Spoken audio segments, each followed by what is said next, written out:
সফলতার রাস্তা ততটাও কঠিন নয় যতটা তুমি ভাবছো, এতটাও কঠিন নয়।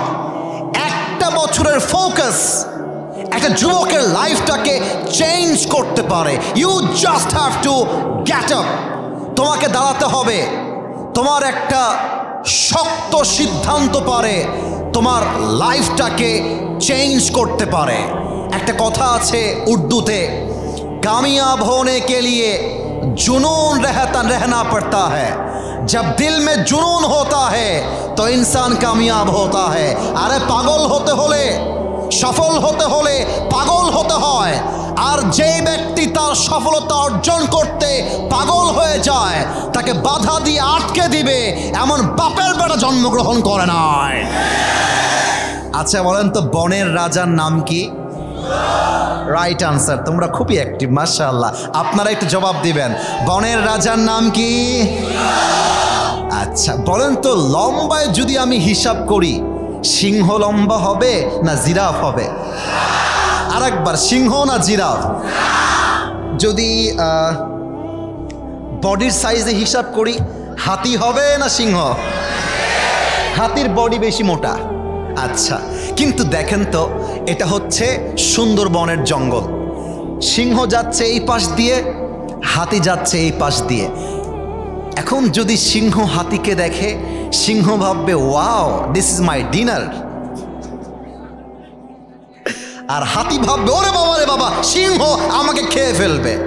তো সিংহ যখন হাতিকে দেখে সে 2 কদম সামনে আগায়, আর হাতি যখন সিংহকে দেখে তখন দেখবা হাতিটা 2 ধাপ পেছনে এগিয়ে যায়, অর্থাৎ পালিয়ে যায়।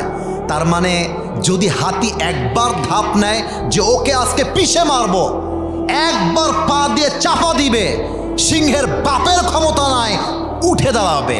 পার্থক্য হচ্ছে সফল হওয়ার জন্য বড় বাপের বেটা হওয়া লাগে না, সফল হওয়ার জন্য বড় বংশ লাগে না, সফল হওয়ার জন্য বুকের মধ্যে পা থাকতে হয়, কলিজা থাকতে হয়।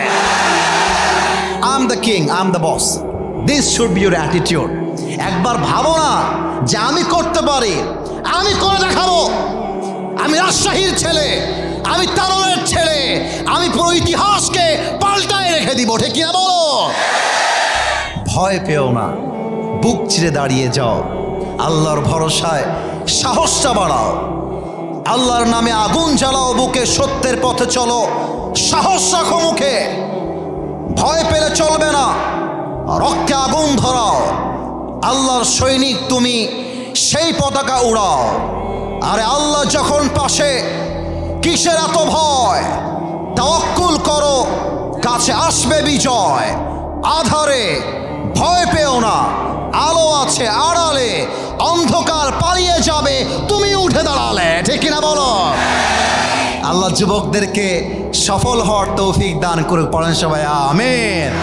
আজকের ওয়াজ যে পরিপূর্ণ শুনে বাসায় যাবে আমি গ্যারান্টি দিব, কারণ আমি কোরআন আমার হাতে। আজকে যে তাফসির শুনে বাসায় যাবে সম্পূর্ণ, তার জীবনে অভিযোগ বলতে, কষ্ট বলতে আর কোনো কিছুই বাকি থাকবে না। সুবহানাল্লাহ পড়বেন না আপনারা সবাই? আসুন আমরা কোরআনের তাফসিরে ফিরে যাই। প্রথম আয়াত তেলাওয়াত করতে চাই, সূরাতুল বাকারাহ 286 নম্বর আয়াত। আউযু বিল্লাহি মিনাশ শাইতানির রাজীম। লা ইউকাল্লিফুল্লাহু নাফসান ইল্লা মুসআহা। Allah says in this ayah, Allah doesn't test anybody beyond their strength. আল্লাহ কখনো কাউকে তার সাধ্যের বাহিরে বোঝা চাপিয়ে দেয় না। আল্লাহ কখনো কাউকে তার সাধ্যের বাহিরে পরীক্ষা নেয় না। মনে করেন আমি আসিফ হুজুরের ভদ্রার মাটিতে 3টা ফ্ল্যাট আছে, আমার ব্যাংকে 3 কোটি টাকা আছে। এক্সাম্পল, এটা জাস্ট একটা উদাহরণ। This is not the reality, এটা বাস্তব নয়। ব্যাংকে 3 কোটি, ভদ্রায় ফ্ল্যাট, বসুন্ধরায় ফ্ল্যাট। আমার কাছে রোলস রয়েলস আছে, BMW আছে, মার্সিডিজ আছে, R15 আছে। অন অ্যান অ্যাভারেজ আমি আসিফ হুজুর হলাম প্রায় 150 কোটি টাকার মালিক, জাস্ট উদাহরণ হিসেবে বলছি। এখন আল্লাহ যখন আমাকে পরীক্ষা নিবেন, আমাকে ততটুকুই নিবেন যতটুকু আমি সহ্য করতে পারবো। সুবহানাল্লাহ পড়বেন আপনারা? কি সুন্দর কথা দেখেছেন, মানে বান্দা তুই যা নিতে পারবি তাই তোকে দেওয়া হবে। তুই মাঝে মাঝে ভাবিস আয় হায় হায় হায় আমার দ্বারা হবে না, আয় হায় এত বড় বিপদ আমি পারবো না সহ্য করতে। তাদের জন্য আল্লামা ইকবাল, পাকিস্তানের একজন টপ ফেমাস উর্দু কবি, তার একটা 8 লাইনের উর্দু কবিতা শেয়ার করতে চাই। যদি আপনি উর্দু ভাষা বোঝেন আপনার গায়ের পশম দাঁড়িয়ে যাবে। আমি বাংলাতেও তর্জমা করে দিব, জাস্ট আপনাকে জাগ্রত করতে আমি আল্লামা ইকবালের কবিতাটা এই আয়াতের ব্যাখ্যায় উল্লেখ করতে চাই। কান খাড়া করতে হবে তানোরের ভাইয়ের আমার। আল্লামা ইকবাল লিখেছেন, अल्लाह कभी ऐसा बोझ नहीं डालता जो तुमसे संभाला ही ना जाए, तुम्हें बस टूटना नहीं है क्योंकि तुम्हारी रब को तुम्हारी ताकत पर पूरा यकीन है। कभी तन्हा लगे तो याद रखना कि रब तुम्हारे करीब है, और ये भी याद रखना कि हर रात के बाद दिन की रोशनी जरूर निकलती है। बस सबर का दामन थाम के रखो, बस सबर का दामन थाम के रखो, यही तुम्हारी सबसे बड़ी ताकत है। और ये भी याद रखो कि जो आज टूटा है वो कल तुम्हारे लिए रहमत का वजह जरूर बनेगा। ठीक ना बोले? আল্লামা ইকবাল লিখেছেন, আল্লাহ কখনো তার বান্দাকে সাধ্যের বাহিরে কোনো বোঝা চাপিয়ে দেয় না। বান্দাকে জাস্ট সবর ধারণ করতে হবে। সবর ধারণ করলে বান্দার প্রত্যেকটা রাস্তা খুলে দিবে এক সত্তা। বলেন সবাই তিনি কে? এত আস্তে আল্লাহর নাম বললে হয়? বলেন সবাই তিনি কে? 2 নম্বর আয়াত তেলাওয়াত করছি, যে সূরাটা একটু নলেজ চেক করতে চাই। দেখা যাক আপনারা পারবেন, না পারার কিছু নাই। একটু ঠান্ডা মাথায় প্রশ্ন শোনেন, না পারার কোনো প্রশ্নই নেই। এমন একটা সূরা যে সূরার শুরুতে বিসমিল্লাহ নাই, সূরাটার নাম কি বলেন তো? সূরাতুত তাওবা। আরেকবার শুনতে চাই, সূরা আরেকটু জোরে তানবাসী আরেকবার, কি নাম? তাওবা। আল্লাহ তাআলা বলছেন, قل لن يصيبنا إلا ما كتب الله لنا। আল্লাহু আকবার। এই আয়াতের তর্জমা আপনার কলিজাকে ঠান্ডা করে দিবে। এত সুন্দর কথা আল্লাহ। এবং এই আয়াতটা আমি যখন থেকে পড়েছি আমার জীবনে কোনো অভিযোগ নাই, আমি খালি পড়ি আলহামদুলিল্লাহ। পড়েন তো একবার, এটা তানোরের আগের সাউন্ডটা হয়নি, আরেকবার পড়েন তো, আরেকবার পড়েন তো। একবার আলহামদুলিল্লাহ পড়বেন, জান্নাতে একটা গাছের মালিক হয়ে যাবেন। সুবহানাল্লাহ। পড়েন সবাই আলহামদুলিল্লাহ, পড়েন সবাই আল্লাহু আকবার। Allah says in this ayah, whatever I have decided for you will must happen. এই বান্দা, আমি তোর কপালে যা লিখে রেখেছি হবে, আমি যা তোর কপালে লিখে রাখি নাই তা হবে না। অতএব যা হয়ে গেছে, যা হবে তা নিয়ে আমার কোনো অভিযোগ নেই। আরে আমার আল্লাহ যা চায় তাই তো হবে। অতএব আমি বলবো প্যারা নাই, চিল। ঠিক কিনা বলো? আমার কপালে যা লেখা আছে এই সব লেখনের মালিক একজন। বলেন সবাই তিনি কে? এবার যাব হাদিসের ঘটনায়, ব্যাখ্যায়। দেখা যাক প্রশ্ন করলে উত্তর আসে কিনা। বলেন তো, আমার নবীজির তো একজন মেয়ে, সবচাইতে কলিজার টুকরা মেয়ে ছিল, যেই মেয়েটা সবচেয়ে আদরের ছিল, মেয়েটার নাম কি ছিল? আপনারা উত্তর দেন নাই। আরেকবার, নাম কি ছিল? রাদিয়াল্লাহু তাআলা আনহা। আর একটা প্রশ্ন, বলেন তো সবাই, ফাতেমার স্বামীর নাম কি ছিল? এই ভয় কেন পাচ্ছেন? ফাতেমার স্বামীর নাম কি ছিল? আর একটা প্রশ্ন বাচ্চা বাচ্চা উত্তর দিতে পারবে। বলেন তো সবাই, ফাতেমার গর্ভ থেকে দুইজন জান্নাতের সর্দার এসেছিল। এক হচ্ছে হাসান, দুই হচ্ছে, দেখেন আলীর তাওয়াক্কুল লেভেল, তার তাকদীরে বিশ্বাস, কপালের লেখায় বিশ্বাস কতটা হাই ছিল। আমি জাস্ট একটা হাদিস বলতে চাই, পেছনে কোনো আওয়াজ চাই না, কথা বলবেন না, কথাটা কানে আসছে, ডিস্টার্ব হবে প্রিয় ভাইয়ারা আমার। খন্দকের যুদ্ধে, ও আগে একটা প্রশ্ন করতে হবে না, হাদিস বলতে সব সমস্যা হবে আমার। সরি, মাইকটা হঠাৎছি, একটু সরি বলছি এটার জন্য। এই যে আমি জামাগুলো পরে আছি না, আপনার একটু উত্তর দেন তো, এই জামাটা কি লোহার না কাপড়ের? এত আস্তে কেন, লোহার না কাপড়ের? এটার জন্য মাইকটা হটিয়েছি। এবার দেখেন তো আমার টুপিটা ভাইয়ারা আমার, এটা কি লোহার টুপি না কাপড়ের টুপি? কাপড়ের টুপি।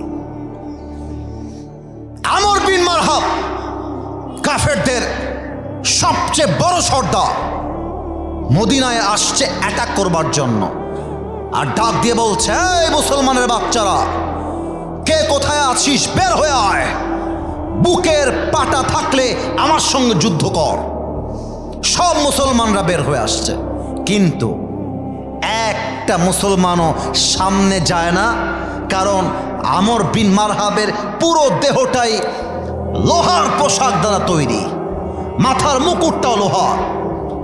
নবীজি ডাক দিয়ে বলছে, এই সাহাবা একরাম, কে আছো, বের হয়ে যাও, আমর বিন মারহাবের সঙ্গে যুদ্ধ করো। কে আছো, হাত তোলো। ওমরে ফারুক হাত তুলছে না, আবু বকর রাদিয়াল্লাহু তাআলা আনহু হাত তুলছে না, ওসমান হাত তুলছে না। এবার আলী কোনার থেকে, আলী রাদিয়াল্লাহু তাআলা আনহু বয়স সবচেয়ে কম, এমনভাবে হাত তুলেছে, ডাক দিয়ে বলছে, ইয়া রাসূলুল্লাহ ফাআযান লি বিল মুশারাকা, আপনি আমাকে জাস্ট একটা চান্স দেন, আমর বিন মারহাবকে এমন একটা কোপ মারবো, তার কল্লা 40 হাত দূরে গিয়ে পড়বে। আল্লাহু আকবার। তো নবীজি বলছে, এই আলী, ইজলিস ফাইন্নাকা লা তাসালু হাদিস সিন্নি, এই আলী বসো, বসো, তোমার চাইতে আরো বড় বড় সাহাবীরা বসে আছে, তোমার মতো পিচ্চিকে আমি পাঠাইতে পারবো না, বসে যাও। বাট প্রবাদ বাক্য আছে, ছোট মরিচের, আসতে বললেন কেন, জোরে, ছোট মরিচের। আলী চুপচাপ বসে গেছে, নবী আমাকে নিষেধ করেছে, আমি আর দাঁড়াবো না, চুপচাপ বসে গেছে। নবীজি বলছে, এই সাহাবা একরাম, হাত তুলো, কে আছো? সবাই চুপচাপ বসে আছে, হাত কেউ তুলে না। এবার আলী আবার হাত তুলেছে, বলছে, ইয়া রাসূলুল্লাহ, আপনি আমাকে একটা বার চান্স দিবেন তো নাকি? বলছে, আলী বসো, বসো, তোমার বয়স কম, তোমাকে দিয়ে হবে না, বসে পড়ো। আলী আবার বসে গেছে। এবার আমর বিন মারহাব খুব বাজে একটা কথা বলেছে, খুব বাজে, আমি আমার ভাষায়, ভদ্র ভাষায় বলবো। আমর বিন মারহাবের ভাষার অর্থ ছিল, কোন পুরুষ তার মায়ের বুকের দুধ খেয়েছিস, আমার সামনে আয়। কোন পুরুষ এক বাপের বেটা, সে আমার সামনে আয়। কোন পুরুষ তার সন্তানকে ইয়াতিম করতে চাস, বাঘের বাচ্চা হলে বুকের পাড়া থাকলে আমার সামনে আয়। কোন পুরুষ তার বউকে বিধবা করতে চাস, আমার সামনে আয়। সাহাবীদের গায়ে রক্তগুলো গরম হয়ে গেছে, টকবক টকবক করছে, বাট হাত কেউ তুলছে না। ওই যে পিচ্চি আলী আবার হাত তুলছে। সুবহানাল্লাহ পড়ছেন না কেন, আপনারা বলেন না? তাকদীরে বিশ্বাস, তাওয়াক্কুল কাকে বলে? বলছে, ইয়া রাসূলুল্লাহ, দেখলেন তো কেউ হাত উঠায় না, আপনি আমাকে একটা চান্স দেন না। এবার নবীজি বুঝে গেছে আলীর দেহে জাস্ট গোস্ত নাই, পুরো বুক ভরা কলিজা, ঈমান আর তাওয়াক্কুল দিয়ে ভরা। আল্লাহু আকবার। এবার বলেন তো, আমার হাতে এটা কিসের বোতল? আর একবার, কিসের বোতল?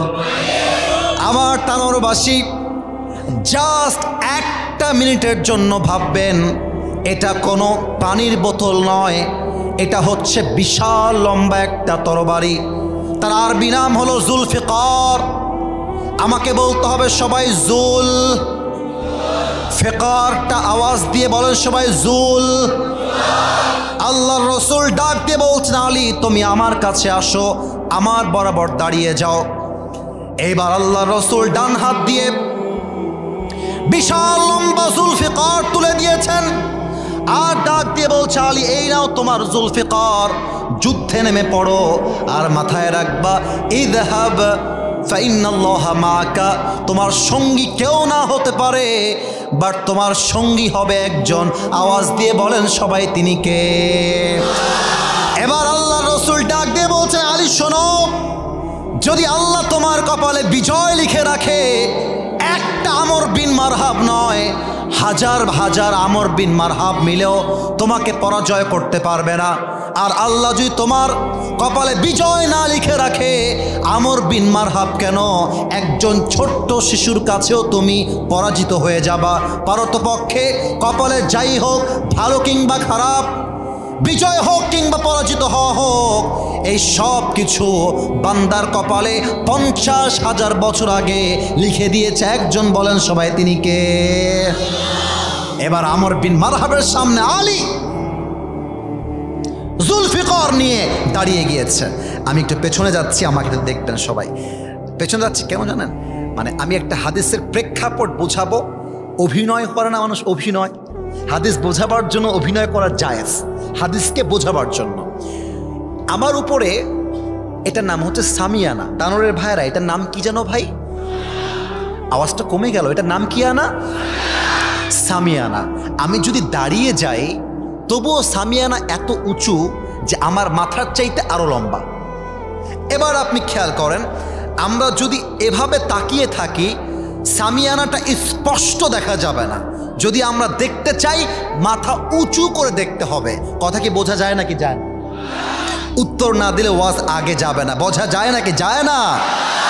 তো আমর বিন মারহাব হচ্ছে জাস্ট লাইক দিস সামিয়ানা, এত লম্বা। যদি আলী তাকে দেখতে চায়, তার মাথা উঁচু করতে হবে। আর আমর বিন মারহাব যদি আলীকে দেখতে চায়, তার মাথা নিচু করতে হবে। কিন্তু আলীর বুকের পাটা কাকে বলে, এসে তরবারি নিয়ে দাঁড়িয়ে গেছে। আমর বিন মারহাব আরবিতে বলছে, মান আনতা আইয়ুহাল গোলাম।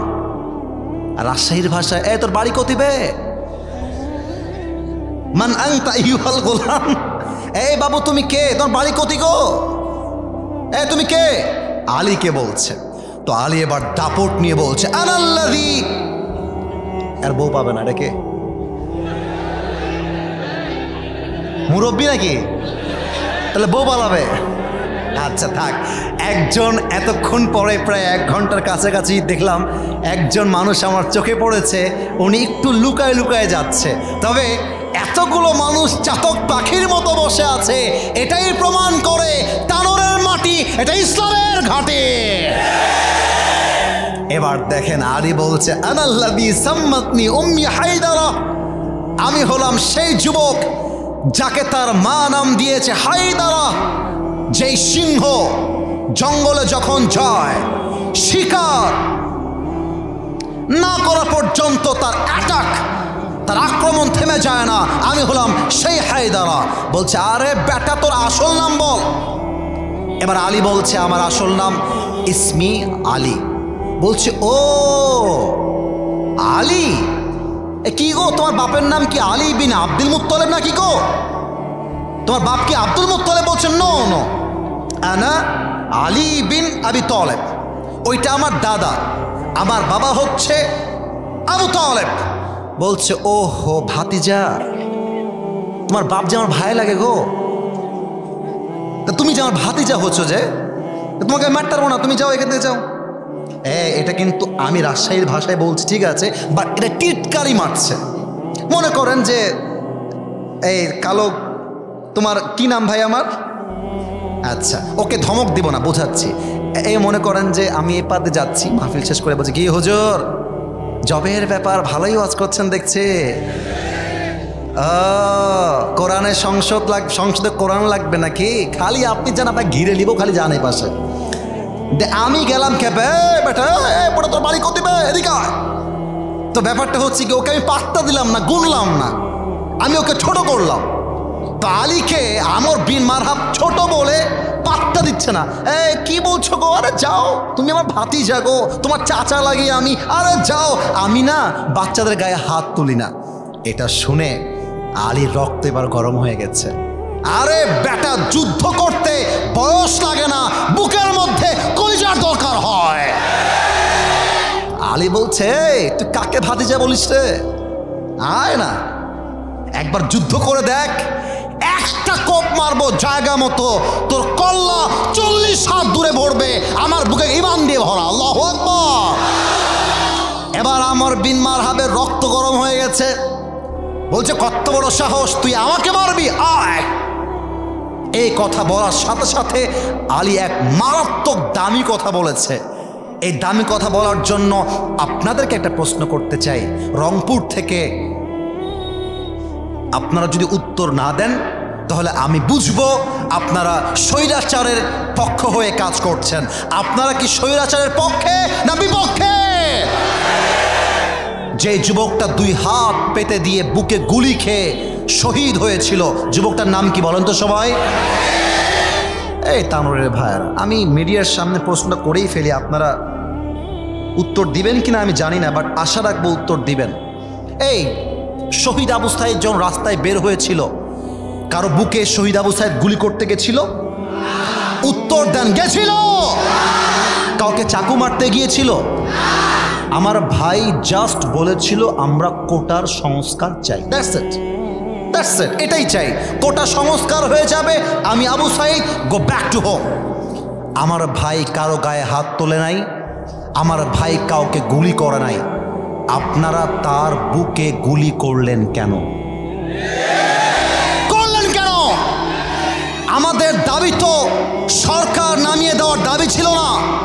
আমাদের দাবি ছিল জাস্ট আমরা কোটার সংস্কার চাই। এখান থেকে শিক্ষা একটাই, মুসলমান কাউকে আগ বাড়িয়ে মারতে চায় না, বাট মুসলমানকে যে হাত মারতে আসে সে হাত মুসলমান ভেঙে গুড়িয়ে দেয়, এটার নামে ইসলাম। আলী বলছে, আমর বিন মারহাব, আমি তোমাকে মারতে পারবো না আগ বাড়িয়ে, তুমি মারবা, then I will defence attack. তুমি মারবা, তোমাকে আমি আটকাবো, ওইটার সময় আমি অ্যাটাক করব। আদারওয়াইজ ইসলাম আমাকে কাউকে আগ বাড়িয়ে মারতে শেখায় না, আমাকে ভালোবাসতে শেখায়। সুবহানাল্লাহ পড়বেন না আপনারা সবাই? এবার আমর বিন মারহাব এই কথা শুনে 2 ধাপ পেছনে গেছে।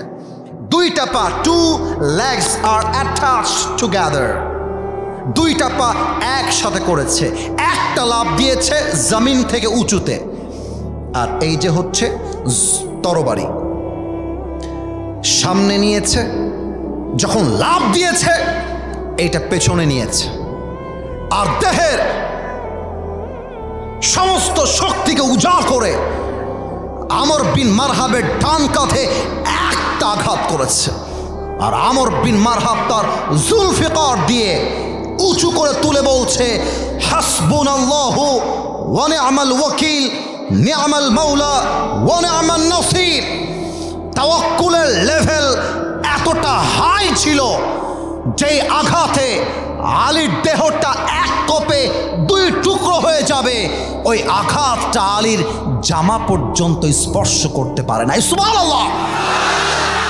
এবার আলী বলছে, এই ব্যাটা, এবার তুই রেডি হ, এবার তোর পালা, তোকে আমি দেখে নিব। এবার আমর বিন মারহাব থর থর করে কাঁপছে। এত জোরে আঘাত করলাম, একটা আঘাত লাগলো না, ওর ভেতরে শক্তি কমে গেছে।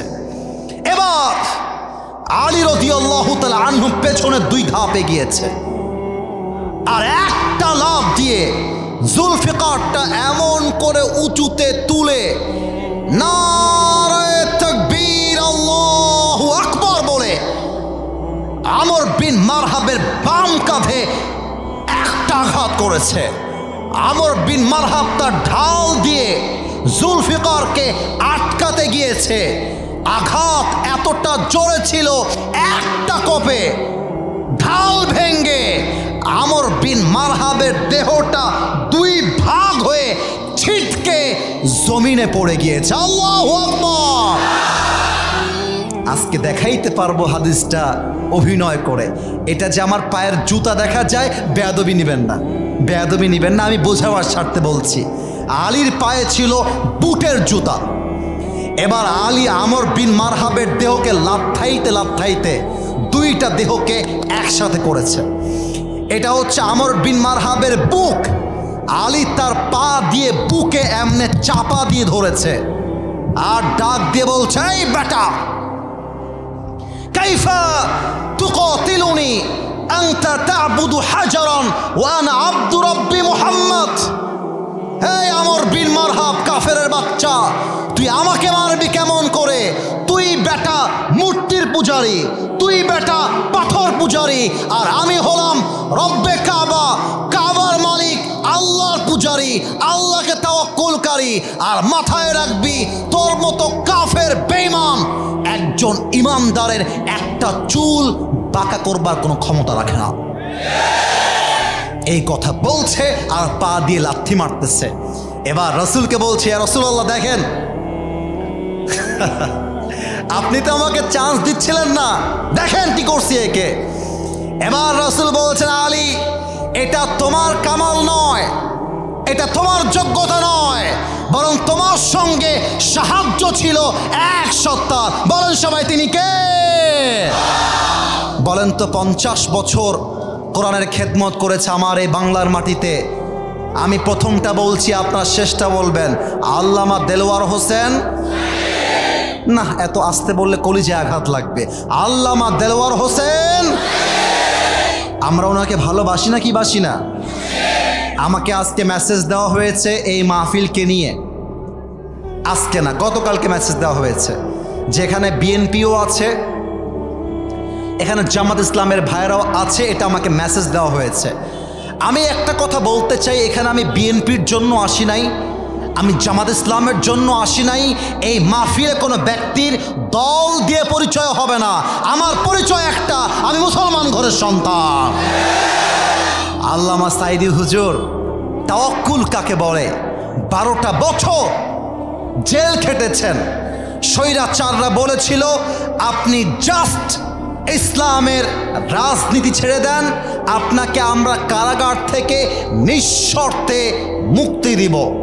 আল্লামা সাইদি বলেছেন এক কথা, আমার জীবন যাবে, আমার ঈমান যাবে না, এটার নামই তো ঈমান, ঠিক কিনা বলো?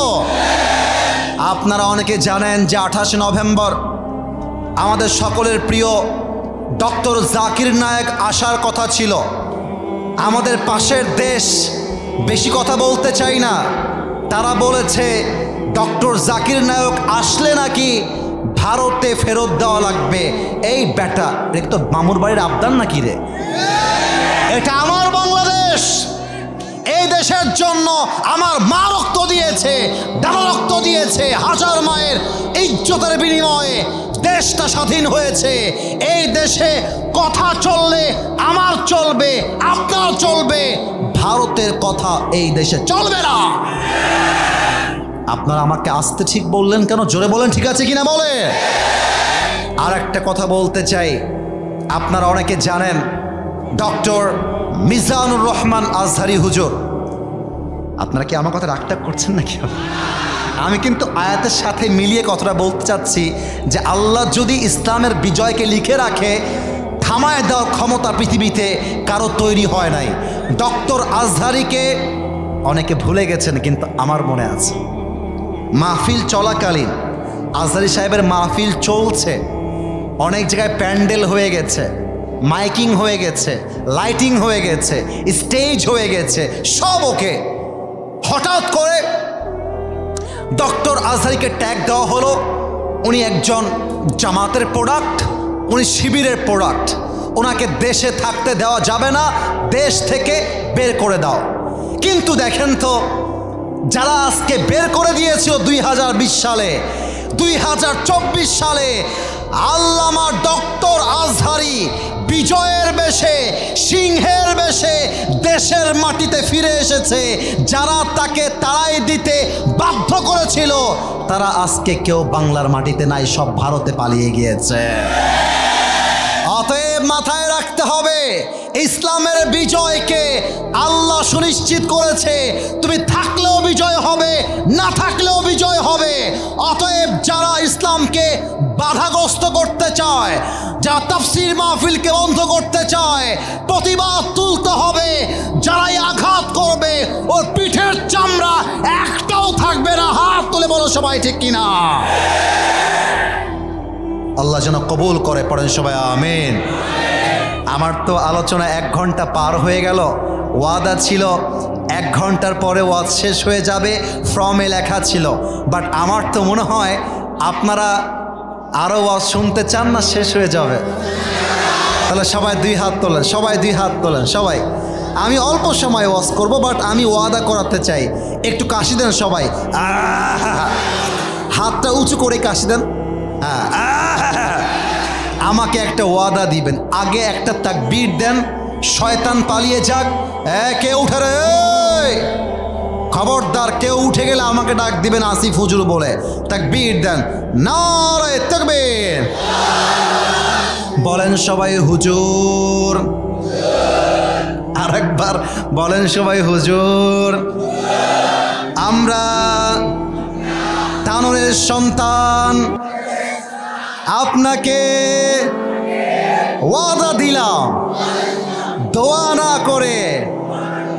এবার তোমাদের আওয়াজ নাই কেন রে বাবারা? জোরে বলো, দোয়া না করে আমরা কেউ উঠে যাব না। আরো জোরে, যাব না। বলেন সবাই আওয়াজ করে ইনশাআল্লাহ। শেষ একটা হাদিস বলেই দোয়া করব। বলেন তো, মুসলমানদের ইতিহাসে প্রথম যে যুদ্ধ, এই যুদ্ধের নাম কে ছিল, কি ছিল, কে বলতে পারে? বদরের যুদ্ধ। আর একবার বলেন তো সবাই, কিসের যুদ্ধ? আর একটা প্রশ্ন, এবার যদি কেউ আটকে যায় আমি লজ্জা পাবো, আমি লজ্জা পাবো, কারণ এগুলো ইতিহাস জানতে হবে তো। আমরা তো মুসলমান, ইমানদার। বলেন তো, বদরের যুদ্ধে মুসলমানদের সংখ্যা 300 কত ছিল? Right answer. আরেকবার 300। আর কাফেরদের সংখ্যা হাজারের কাতারে, মুসলমানদের সংখ্যা মাত্র 313। এই হাদিস শেষ হবে, দোয়া হয়ে যাবে।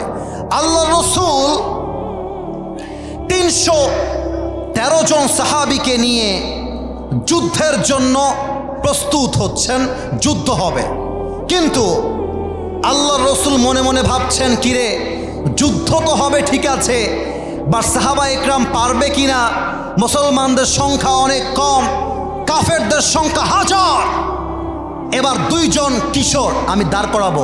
এই মোবাইল টিপা, আচ্ছা বাবুরা একদম মোবাইলটা বন্ধ করো, মোবাইলটা বন্ধ করো।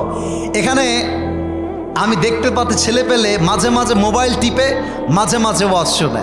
এদিকেও দেখেছি মাঝে মাঝে মোবাইল টিপে ওয়াজ শোনে। কিন্তু ধমক দেই না কেন জানেন? ভালোবাসি তো, ধমক দিলে মানায় না। ভালোবাসা মানে হচ্ছে ভালোবেসেই পরিবর্তন করতে হবে।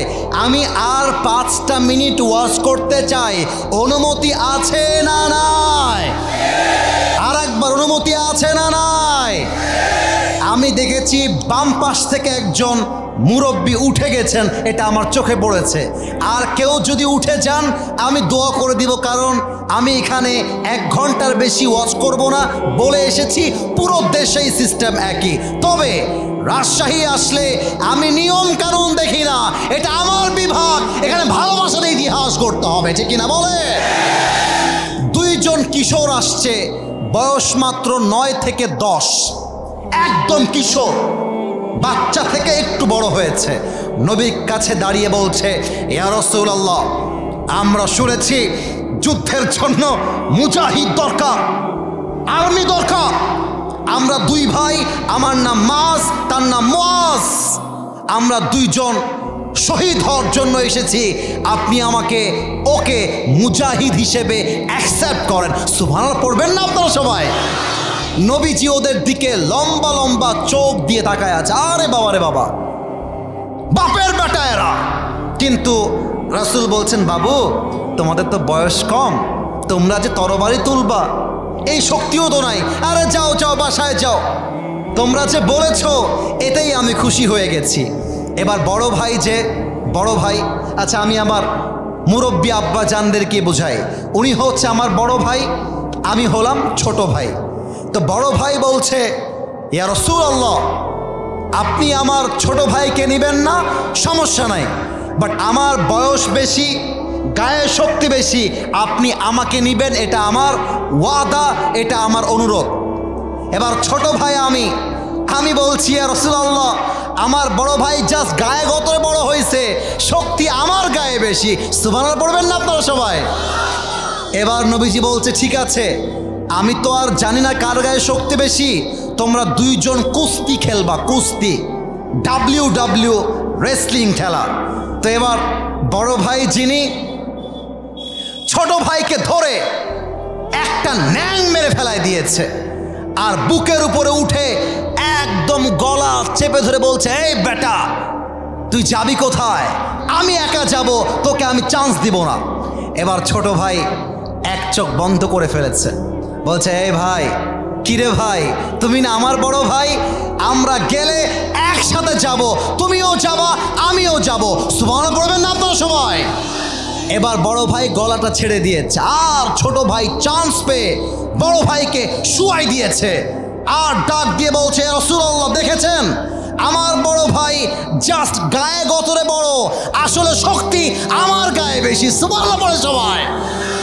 এবার নবীজি বুঝে গেছে এই বেটাদের বয়স কম হতে পারে, বাট তাওয়াক্কুলের জোর কম নয়, ইমানের জোর কম নয়। বলছে, চলো দুইজনকে নিয়ে যুদ্ধে যাব। এবার যুদ্ধ শুরু হয়ে গেছে। এটা আমার হাদিসের একদম লাস্ট পার্ট। বিশাল লম্বা ময়দান। দুই কিশোর ডাক দিয়ে বলছে, আবু জেহেলকে আমাদেরকে দেখায় দেন। আবু জেহেলকে বলছে, ওই দূরে দেখা যায় ঘোড়ায় বসে আছে, ওর নাম হচ্ছে আবু জেহেল। এবার মাজ আর মুয়াজ তরবারি নিয়ে একটা দৌড় দিয়েছে, আবু জেহেলের ঘোড়ায় গিয়ে একটা লাথি মারছে। এক লাথি খেয়ে আবু জেহেল উল্টায় জমিনে পড়ে গেছে, আর পেছন থেকে আব্দুর রহমান বিন আউফ এসে নারে তাকবীর, আল্লাহু আকবার বলে একটা কোপ মেরে আবু জাহেল্লার কল্লা উড়াই দিয়েছে।